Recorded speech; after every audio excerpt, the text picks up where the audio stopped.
Hello বন্ধুগণ, ২ শালিক আগামী পর্বে দেখতে পারবেন ঝিলিককে যখন গুন্ডারা আসলো কিডন্যাপ করার জন্য। ঝিলিক সবগুলাকে এমন মাইর দিল, গুন্ডারা ঝিলিককে ফালিয়ে নিজের জান বাঁচালো। হ্যাঁ বন্ধুগণ, লাইক দিয়ে বিস্তারিত জানতে থাকুন। ঝিলিক গৌরবকে বলে, আমার প্রচন্ড খিদা লেগেছে, এখানে ফুচকা দোকান আছে, আমাকে ফুচকা এনে দাও।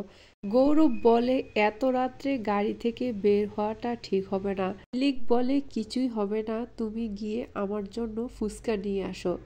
যখন গৌরব ঝিলিককে গাড়িতে একা রেখে ফুচকা আনতে গেল, তখন গুন্ডারা গাড়ি থেকে নেমে কিডন্যাপ করতে আসলো। ঝিলিক গাড়ি থেকে নেমে ইট দিয়ে গুন্ডাদেরকে এমনভাবে মার দিল, গুন্ডারা ঝিলিককে ফালিয়ে গাড়ি নিয়ে ভাগলো। ঝিলিক বুঝতে পেরেছে যে কাঞ্চিলালের এই কাজটা করেছে।